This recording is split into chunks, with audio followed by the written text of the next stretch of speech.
I wish I had a more modern influence on the music.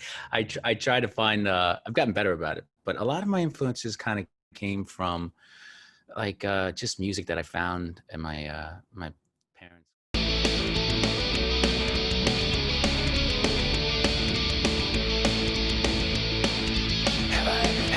Heaven is a hole and it always asks for more. And as much as it respect that, you ain't got My parents, record collection, and I would go through everything, and I would find all these kind of little rare gems, plus all the typical stuff. But it's sort of a merger of all that. I was, stuff like Hey Now. I mean, I was really into that sound, like the band, growing up, and then Tom Waits and Bob Dylan. But yeah, in terms of like the influences, I would say like I kind of tried to, I guess like most people, smush them all together and make something of it, of my own.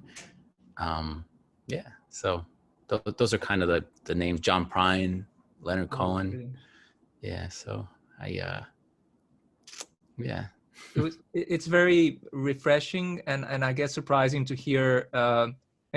I guess in a way I heard the Tom Waits influence, but it was done in such a radically different way for me, at least. It definitely doesn't sound like somebody mimicking Tom Waits. It sounds like somebody who's listened to a lot of Tom Waits and makes it sound beautiful in their own way. Yeah, I think I appreciate you saying that. I think that's kind of like the danger with someone like Tom Waits, right? It's such a character. He's such a character, and and probably early on, I probably was guilty of a lot of that kind of stuff too. As everybody kind of looks for their own sound, but then to take elements of that, which is no different what he took from things like Three Penny Opera and all that early kind of German expressionist type music, and other places too as well, obviously. But getting that.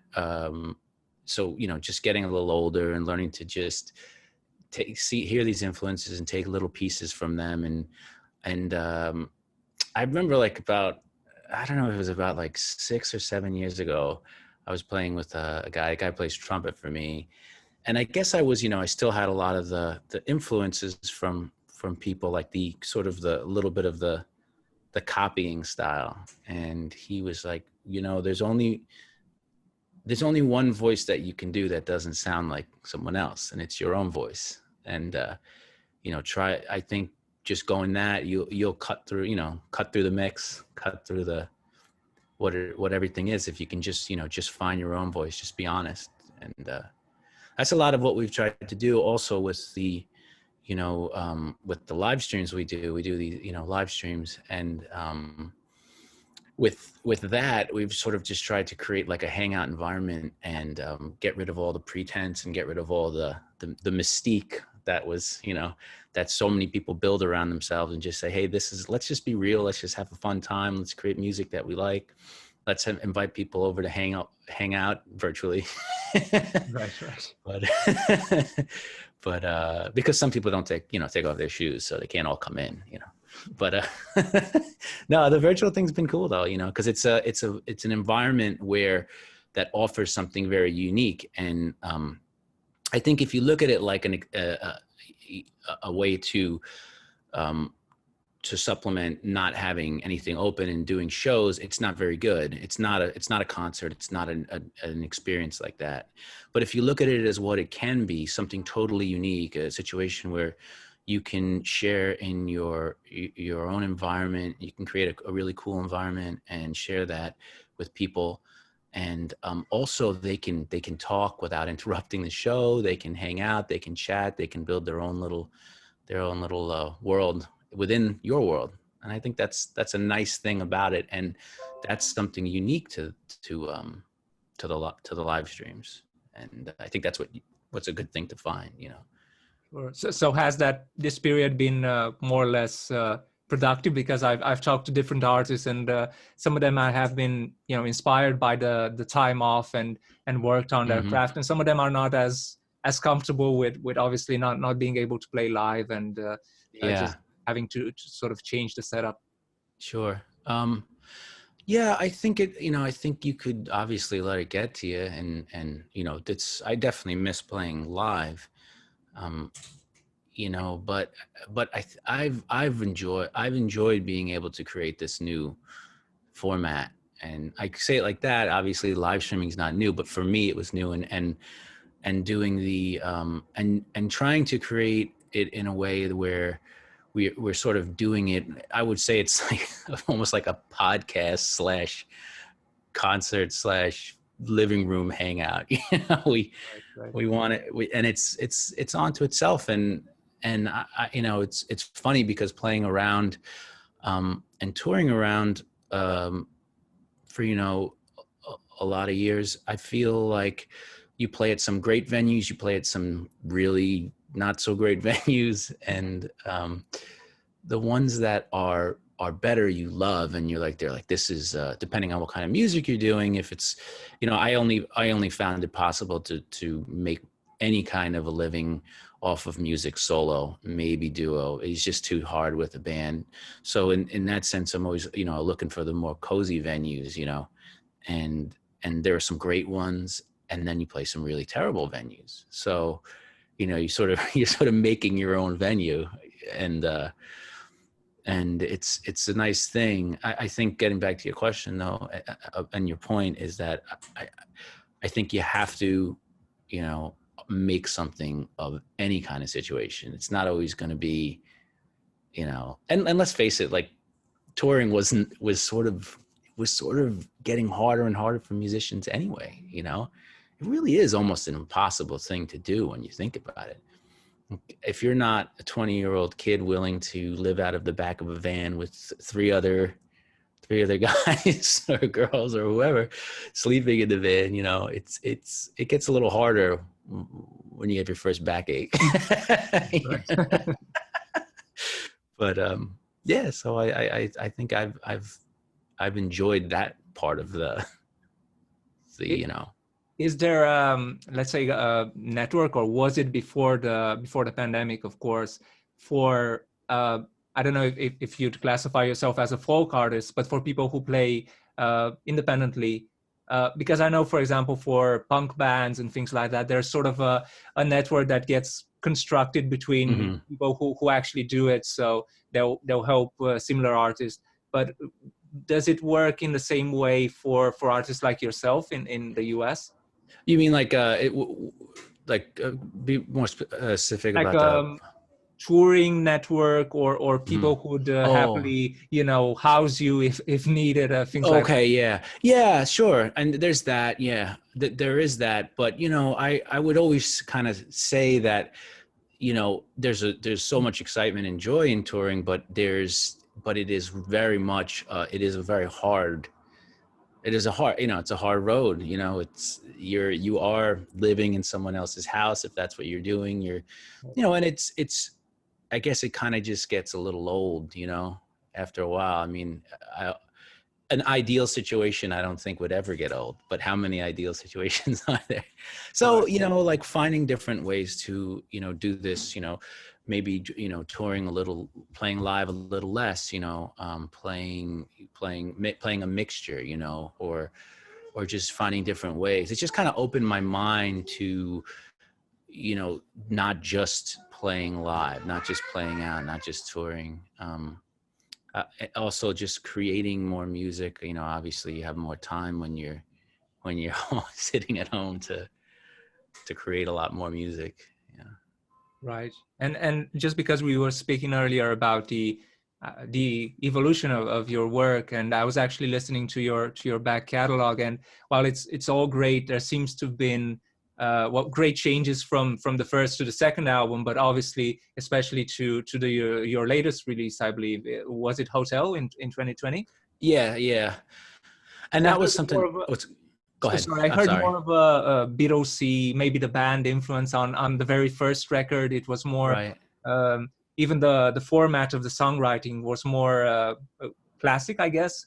While now there's definitely something a touch more experimental about it in a way. Right. For sure. Yeah. I think that definitely it's hopefully a growth. Oh, you know, definitely. yeah, and you know, it's sort of like, you know, hopefully again constantly evolving, and you know, and I already feel like you were mentioning folk. I already feel like the stuff that I'm doing, and it's probably because I'm stuck here alone on my balcony.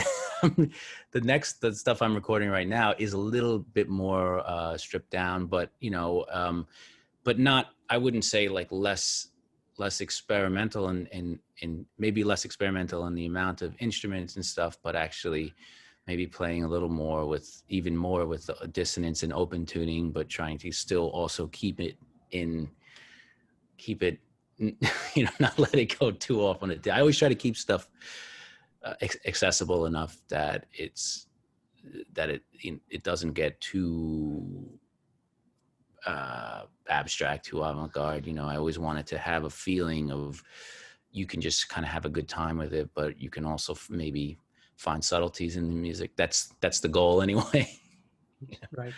And there is that, obviously, especially on the latest songs, latest batch of songs, like you mentioned, dissonance, and there's a heavy use of percussive elements to it. And I'm wondering, how does that work?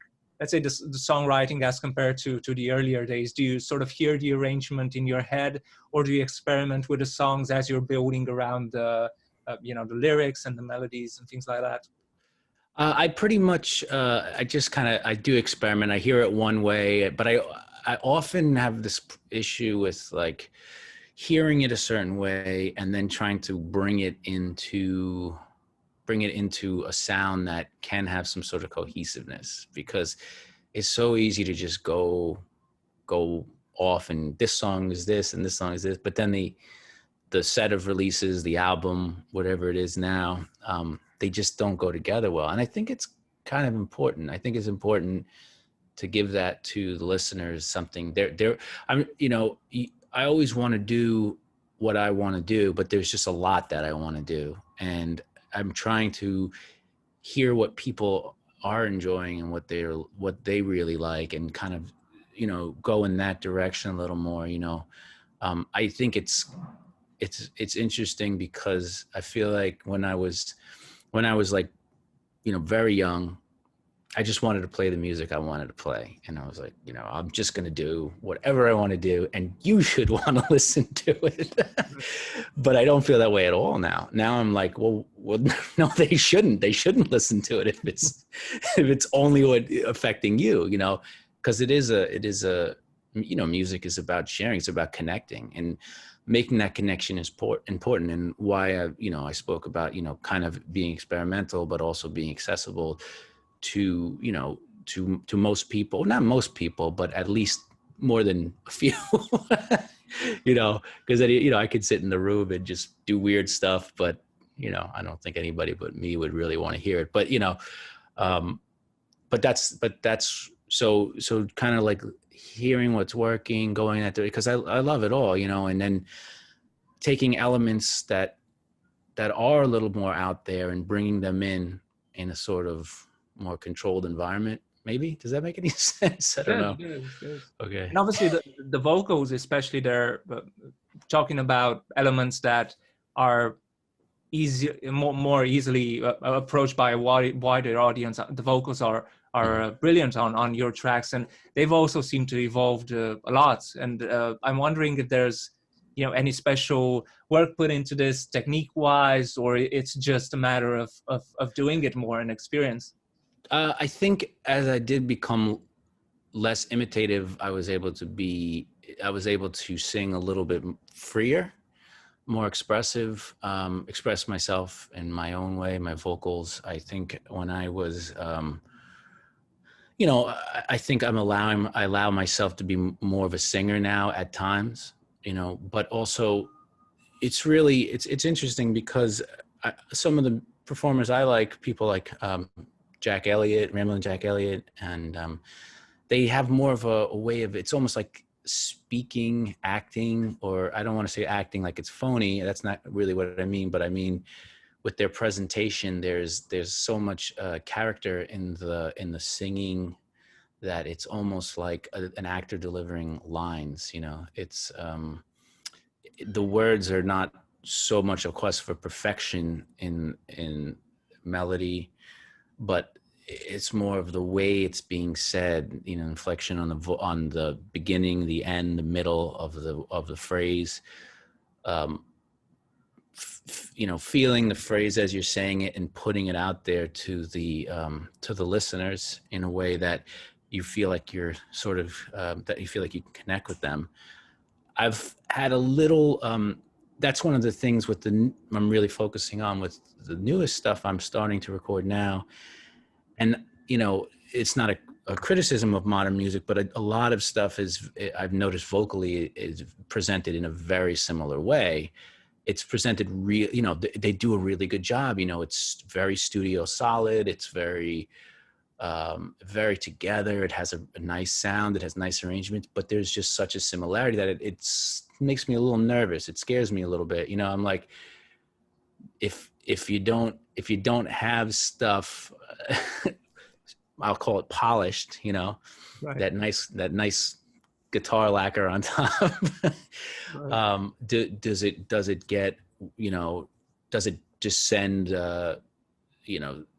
bad impulses to the brain immediately to people that, maybe, but I feel like even more dangerous would be to try to go down that rabbit hole and just keep chasing this sound that it'll change in 2 years or change in 3 years or change in 4 years.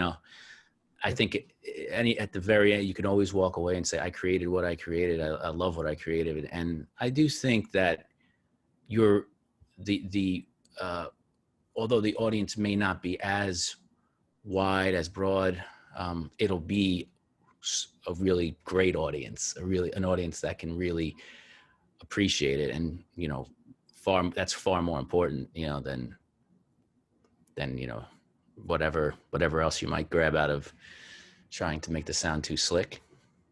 It's actually very interesting that you mentioned that. And I guess I'd wonder if there's any difference to when you recorded the first couple of albums, because now I guess a lot of people are consuming music through the internet and things like playlists. And even though maybe communities are smaller, they're very sort of tightly knit. So did you notice changes in that? In a ways, I guess the internet sort of a new fanzine of sorts, or yeah.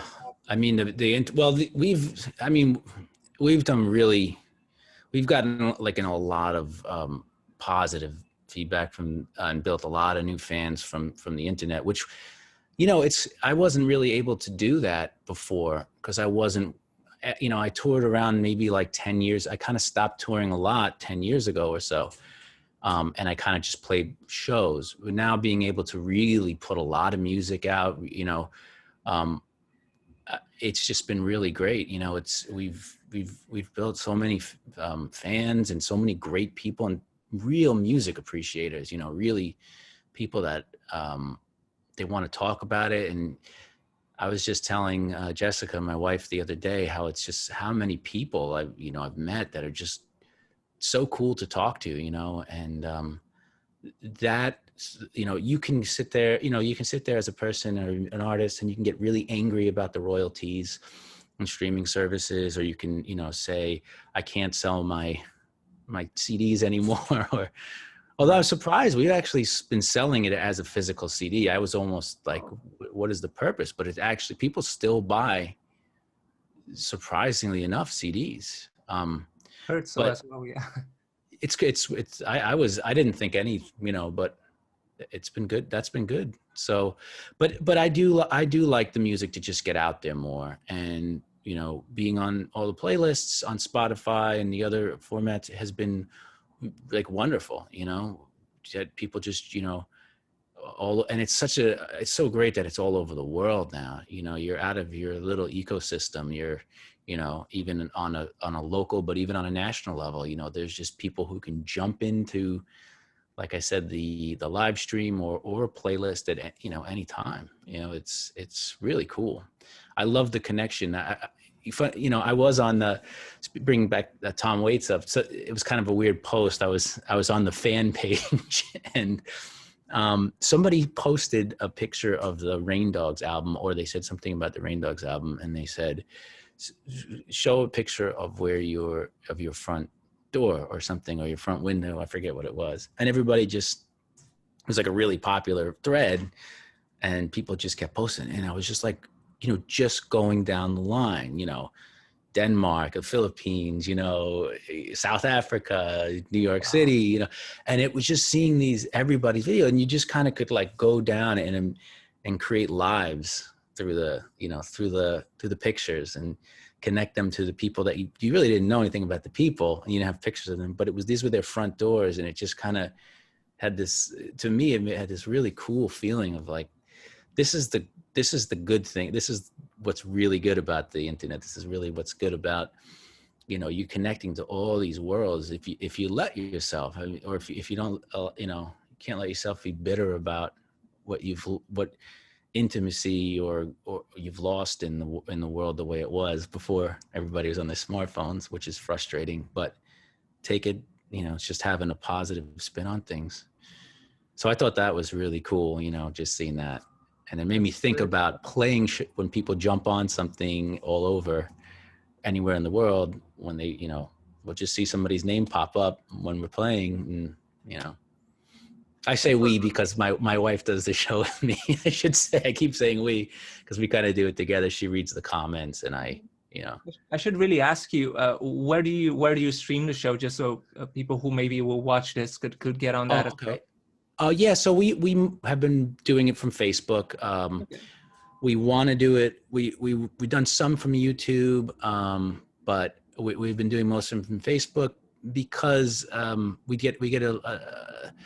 have a little kind of a community there. We have like lots of people jumping on and really enjoying it. And I've kind of felt like the YouTube thing is kind of just making them go out of their way a little bit at this point, because people know where to find it over on Facebook. But, and we do it from the balcony here in my apartment, and I'm right in the middle of Manhattan in New York City.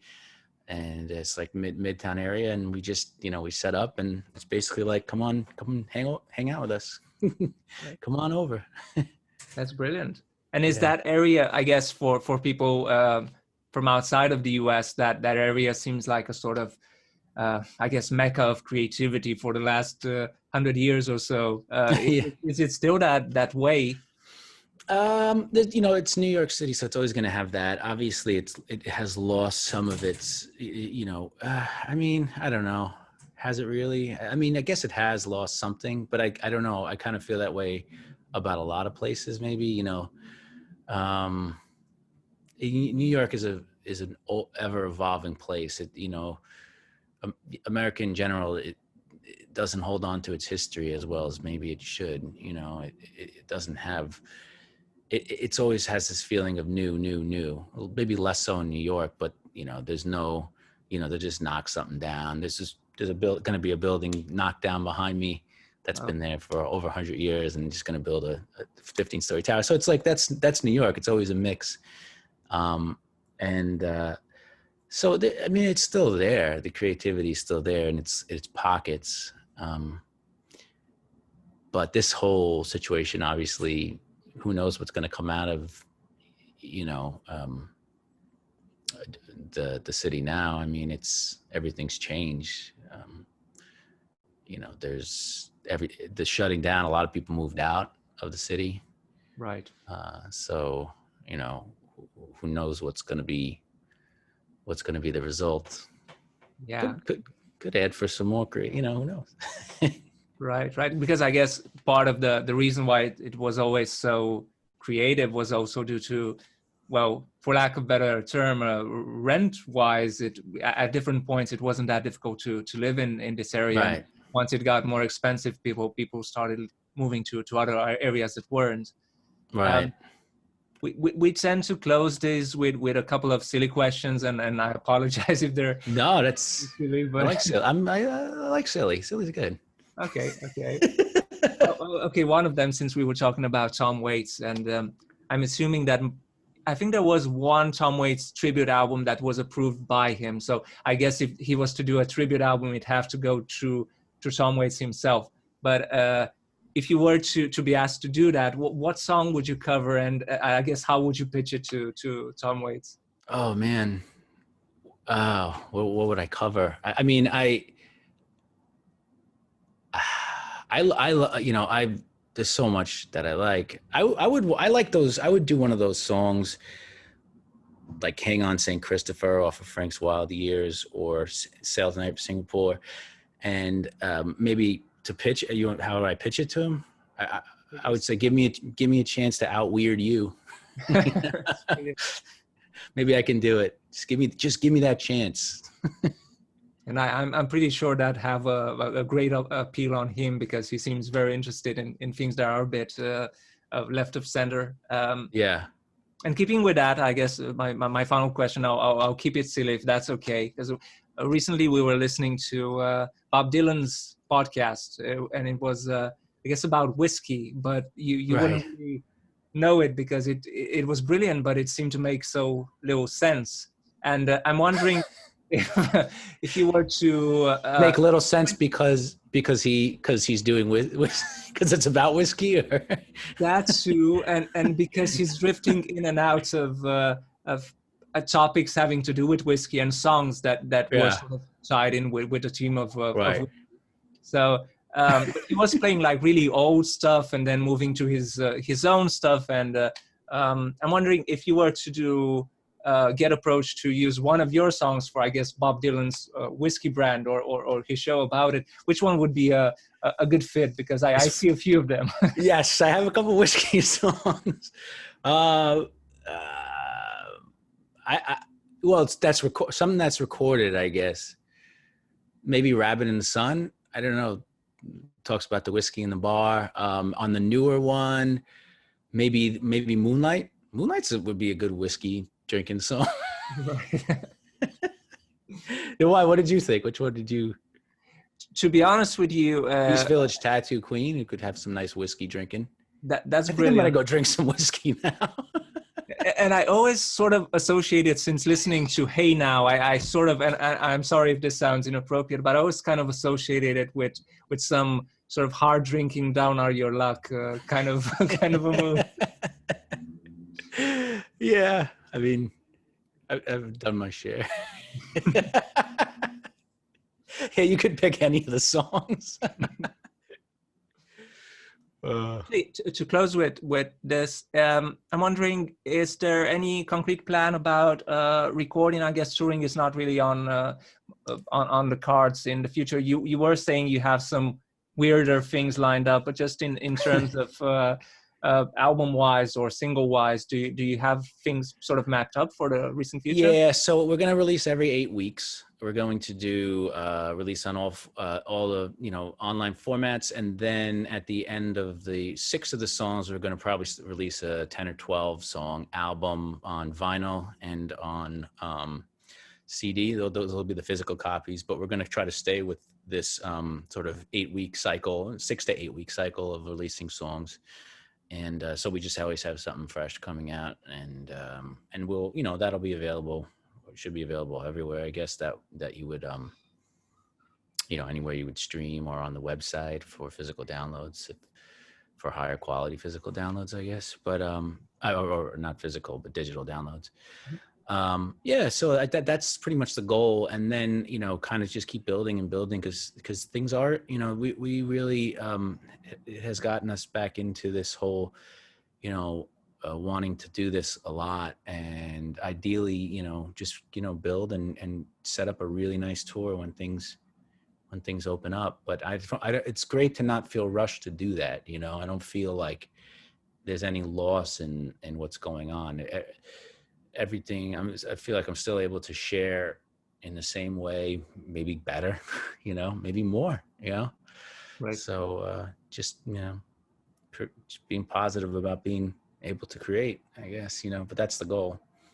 Right. The plan, the master plan. I'm really, really excited to hear your future work, and hopefully one day see you live as well. And I'm definitely going to check out the live streams now that I know of them. And thank you so much for taking the time to talk to me. And Thank you. Really, really appreciate it. Cool. Thanks so much. Have a wonderful day. You too. Take care. Take care. Bye.